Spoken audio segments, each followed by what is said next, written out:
In 1979, Japan thought they'd discovered the perfect weapon against a deadly problem. For years, venomous snakes had terrorized a subtropical island, biting farmers in their fields, frightening children on their way home from school, and sending hundreds of victims to overcrowded clinics every year. The solution seemed brilliantly simple: release natural snake killers onto the island and let nature handle the rest. 25 years later, that brilliant solution had transformed into something nobody anticipated. The snake problem remained unsolved, but Japan now faced an entirely different crisis, one that would take 45 years of relentless effort, cutting-edge technology, and unwavering determination to fix. This is the story of Amami Ōshima Island, where a well-intentioned plan spiraled into one of the worst ecological disasters in modern Japanese history. And the shocking part? The same mistake is being repeated right now on islands across the globe. Amami Ōshima sits in southern Japan, a lush subtropical paradise known for its unique wildlife and pristine forests. But this island harbored something that kept residents living in constant fear: the Habu snake, scientifically known as Protobothrops flavoviridis. This pit viper regularly grows over a meter in length, strikes with minimal warning, and delivers venom that causes devastating tissue damage. In some cases, these attacks prove fatal. During the peak crisis years, dozens to hundreds of people were bitten annually in the Okinawa Amami region. The psychological toll was enormous.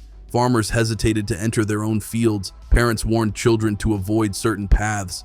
The entire community lived under the shadow of these serpents. Medical help existed, but access remained problematic. Anti-venom requires cold storage and immediate hospital care. If you got bitten in a remote rural area, treatment often got delayed due to a combination of logistics and infrastructure limitations. The island's geographic isolation and scattered population made rapid medical response nearly impossible. These delays frequently became the secondary cause of fatalities when anti-venom didn't arrive in time.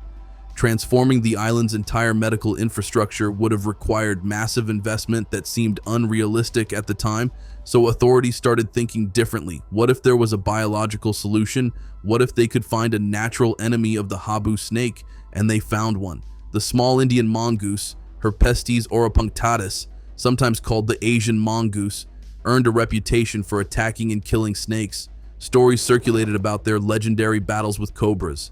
Many people believed introducing this creature to the island would solve everything. The logic seemed flawless. Bring in an animal that hunts snakes, and danger levels should plummet. It was like introducing cats to a house infested with rats. Simple, elegant, natural. Around 1979, the experiment launched with approximately 30 mongooses released onto Amami Ōshima. Residents felt hopeful, especially those who'd lived in fear of the Habu for years. But what nobody realized at that critical moment was how catastrophically reality would diverge from theory. The consequences of this decision would haunt Japan for nearly half a century. At first, the mongoose introduction sounded strategically brilliant. Yet once these animals began roaming Amami Ōshima's forests, the truth revealed itself with brutal clarity. The plan contained massive oversights, fundamental flaws that should have been identified before a single mongoose stepped onto the island. The biggest oversight was behavioral. Mongooses are diurnal, meaning they're active during daylight hours. Habu snakes, however, are predominantly nocturnal creatures. This meant the predator and prey barely crossed paths. Instead of aggressively seeking out snakes in the darkness, mongooses spent their days hunting whatever proved easiest to catch. And what was easiest? Everything else. Small mammals, ground-nesting birds, frogs, lizards, insects. The mongoose diet expanded to include practically anything they could overpower. Unfortunately, this led to snake populations remaining dangerously high, while other species began suffering catastrophic losses. The problem accelerated because of the mongoose's remarkable adaptability to island conditions. Within just a few years, their population exploded with shocking speed. By the year 2000, the mongoose population had grown from roughly 30 individuals to an estimated 10,000. That represents over 300-fold population growth in 2 decades. This was definitively not good news. Local residents felt deeply disappointed because snake bites didn't miraculously vanish as promised. Scientists who studied the situation later concluded the plan failed because the animal's natural activity rhythms didn't align with their intended prey. It also failed because mongooses aren't actually snake elimination specialists. Yes, they can fight snakes when necessary, but mongooses don't depend heavily on snakes as a primary food source. This critical aspect should have been thoroughly considered before introducing them to a delicate island ecosystem. Back then, the overwhelming focus centered on solving the immediate snake problem as rapidly as possible. Japanese authorities didn't fully contemplate the long-term cascading impacts on Amami Ōshima's fragile ecosystem. By the late 1980s and throughout the 1990s, it became painfully obvious that the mongoose introduction didn't just fail to solve the snake problem, it created an entirely new environmental catastrophe. Amami Ōshima harbors numerous rare species found absolutely nowhere else on planet Earth. These endemic creatures evolved in isolation for thousands of years without encountering mammalian predators. That changed permanently once mongooses began spreading across the island.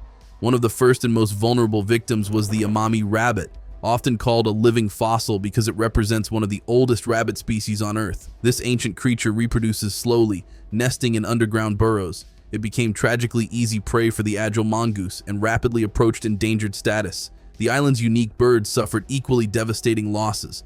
The Amami woodcock, a rare ground-nesting species, became easy targets. Its eggs and vulnerable chicks lay exposed on the forest floor, where they got consumed in shocking numbers by the invasive predators. Reptiles and amphibians faced their own crisis. Frogs like the Amami Ishikawa's frog and other species unique to the island were hunted aggressively.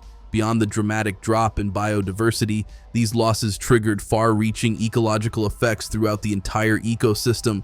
Fewer rabbits meant vegetation in some areas grew unchecked, significantly altering plant community structures. The reduction in bird and frog populations allowed insect numbers to explode. This created cascading imbalances throughout the forest habitat. Every missing piece in the ecological chain weakened the island's natural stability. What began as a simple solution to one problem had spiraled into multiple interconnected crises. By the 1990s, alarmed scientists began conducting comprehensive surveys, showing that mongoose populations had spread far beyond their original release locations. Meanwhile, populations of endangered native animals continued their frightening decline. What made the situation even more dire was the acceleration of these losses. Because so many of Amami Ōshima's creatures existed exclusively on this island, losing them here meant losing them from Earth forever. Conservationists called it a global biodiversity crisis concentrated in one small corner of Japan. The Amami rabbit in particular became a powerful symbol of what hung in the balance. Protecting it transcended local concerns. This was about preserving an irreplaceable piece of evolutionary history. And here's the bitter irony: the Habu snakes remained present and dangerous. But a far greater ecological threat now came from the very animal introduced specifically to fight them. By the turn of the millennium, Amami Ōshima wasn't just dealing with an invasive predator. The island was experiencing a full-scale biological invasion. By the late 1990s and early 2000s, the mongoose population had grown explosively. In roughly 2 decades, they'd colonized most of the island, creating what biologists classified as a severe invasive species crisis. Even experienced researchers were shocked by the population growth rate. Few experts had predicted mongooses would thrive so explosively in this environment. Soon, even ordinary residents noticed dramatic changes. Forest walks that once offered abundant wildlife sightings grew eerily quiet. Although the dangerous Habu snakes still lurked in the shadows, villagers now spoke just as frequently about the new menace prowling their land. Government reports began documenting the unfolding ecological disaster. Biologists issued increasingly urgent warnings that without immediate intervention, some native species would disappear permanently within years. For the first time, Japanese officials publicly admitted what everyone had come to realize. The mongoose project was a catastrophic failure. Instead of being remembered as a bold, innovative solution, it now stood as one of the worst ecological mistakes in modern Japanese history.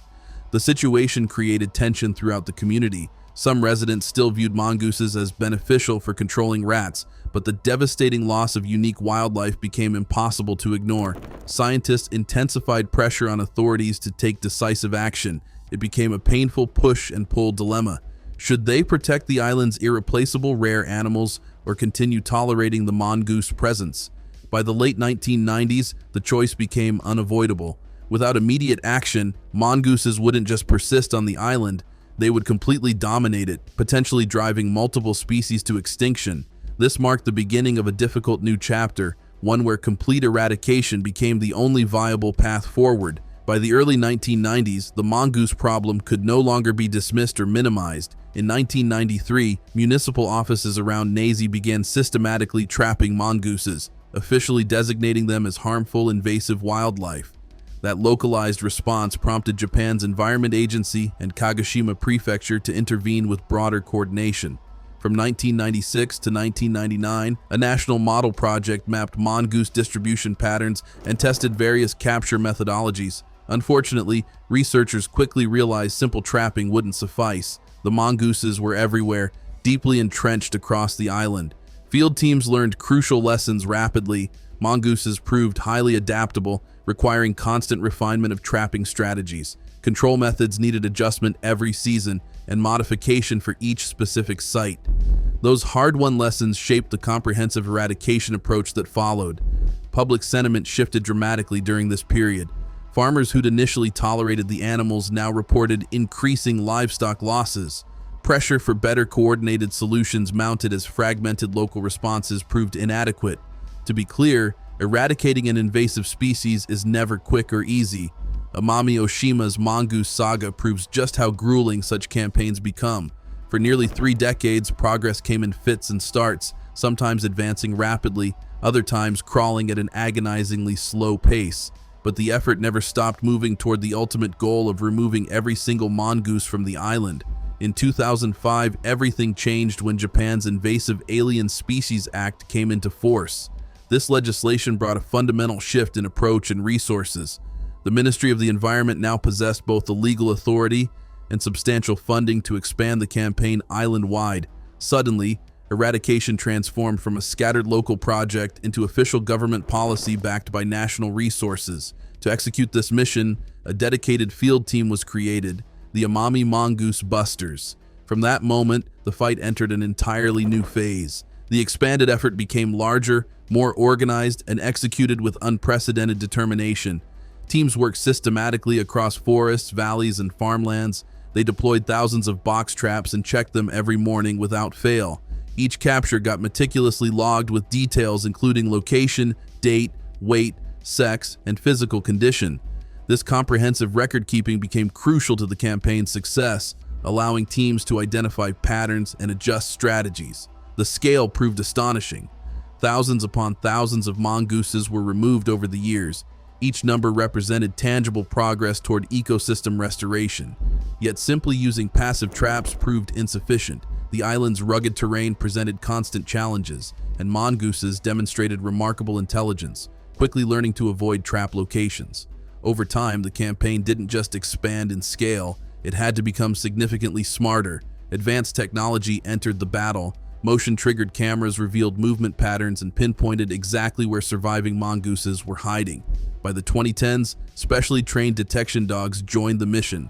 Their extraordinary olfactory abilities could track mongoose scent trails even where conventional traps failed completely. For teams struggling through dense undergrowth and difficult terrain, these dogs proved invaluable.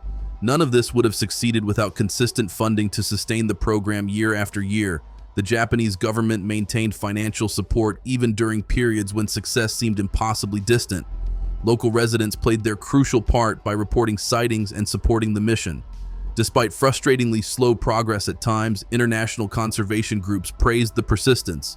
They called it a rare example of genuine long-term commitment to ecological restoration. For the people of Amami Ōshima, this transcended being merely an environmental project. It became a community effort and a determined fight to protect the island's unique identity and irreplaceable natural heritage. By the 2010s, results became undeniably clear. Annual mongoose captures dropped from hundreds to dozens, then to single digits, then to zero. Simultaneously, native wildlife populations began recovering visibly. Farmers reported seeing Amami rabbits more frequently, creatures that had seemed destined for extinction just years earlier. Throughout the forests, birdsong grew louder as species like the Amami thrush and Lith's jay gradually returned to their historical ranges. For the first time in decades, nature was winning the battle, yet everyone remained cautiously vigilant. Experts knew that even one surviving breeding pair could potentially undo years of exhausting work. Monitoring continued relentlessly. Teams kept patrolling through the woods. Camera traps rolled through the nights. Detection dogs stayed alert. Everyone felt worn down, but absolutely nobody considered stopping. Then came the breakthrough. In April 2018, the very last mongoose was captured. After that moment, nothing. No new tracks appeared, no captures occurred, no sightings were reported. Officials waited 6 more years, refusing to declare victory prematurely. The stakes were too high for mistakes. Finally, on September 3rd, 2024, the Ministry of Environment announced what had once seemed impossible. Amami Ōshima was officially mongoose-free. Consider the magnitude of that achievement. A predator introduced 45 years earlier, which had spread across mountains and villages, pushing multiple native species toward extinction, had been completely eliminated. Very few places on Earth can claim such success. Globally, successful eradication of invasive mammals typically occurs only on small, uninhabited islands. Amami Ōshima, with over 60,000 human residents, demonstrated that conservation and community can work together effectively. However, the work continues. The 2005 Invasive Alien Species Act still underpins prevention efforts today. Strict regulations on biological imports, continuous environmental monitoring, and community awareness programs remain in place to ensure mongooses or any other invasive species can never again become so deeply established. The lesson resonates clearly. One careless introduction can trigger decades of devastating struggle. So what can we genuinely learn from this mongoose experiment? In the end, it stands as one of Japan's clearest demonstrations that interfering with natural ecosystems is never as simple as it initially appears. Ecosystems aren't simple mechanical systems. They're intricate webs of interconnected relationships. The mongooses didn't exclusively target snakes. They hunted easier prey like birds, rabbits, and lizards, throwing the entire ecological balance into chaos. This shows how modifying one component of nature inevitably affects everything else. There's also a profound lesson about quick fixes versus thoughtful long-term planning. At the time, releasing a predator seemed faster and cheaper than investing in healthcare infrastructure, building better hospitals, or making anti-venom widely accessible. But the mongoose plan provided only temporary perceived benefits, while its consequences dragged on for 45 years. Proper planning would have been infinitely safer for both people and the environment. And finally, the biggest takeaway centers on prevention.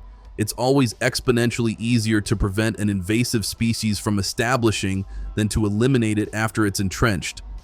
Amami Ōshima succeeded, but only through enormous expenditures of time, financial resources, and sustained effort. Most places facing similar crises won't possess the capacity to replicate this success. The Amami mongoose story isn't merely a local Japanese tale. It's part of a disturbing global pattern. Invasive species rank among the leading causes of biodiversity loss worldwide, second only to habitat destruction. The United Nations has warned that invasive species cost the global economy hundreds of billions of dollars annually. From rats on remote Pacific islands decimating seabird colonies to Asian carp overrunning North American rivers, the problem persists. In that context, Amami Ōshima represents a genuinely rare success story, an inhabited island that actually won an eradication campaign. The victory timing proved symbolically significant. In 2021, UNESCO designated Amami Ōshima and nearby islands as a World Natural Heritage Site, recognizing their unique subtropical forests and rare endemic species. That international recognition placed additional pressure on Japan to complete the mongoose campaign and made the 2024 Success Declaration even more meaningful. The island didn't just save its wildlife, it secured its place on the World Conservation Map. Even now, scientists aren't relaxing their vigilance. They're conducting environmental DNA tests on soil and stream water to confirm no mongooses remain hidden anywhere. They're documenting how species like the Amami rabbit, woodcock, and rare frogs are recovering.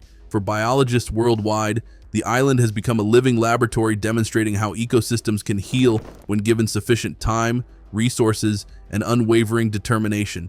And for the rest of humanity, it's a sobering reminder that fixing ecological mistakes is possible, but prevention remains infinitely wiser. The lessons from Amami Ōshima are now influencing conservation programs across Asia. Techniques pioneered here, including long-term monitoring with camera traps, detection dogs, and environmental DNA analysis, are being adopted in regions battling invasive snakes, toads, and mammals. This means Amami Ōshima's painful 45-year struggle, while devastating, could help other islands avoid repeating the same catastrophic mistakes and recover their ecosystems faster. The question now becomes, will we learn from Japan's expensive lesson, Or will we continue introducing species without understanding the consequences until it's too late?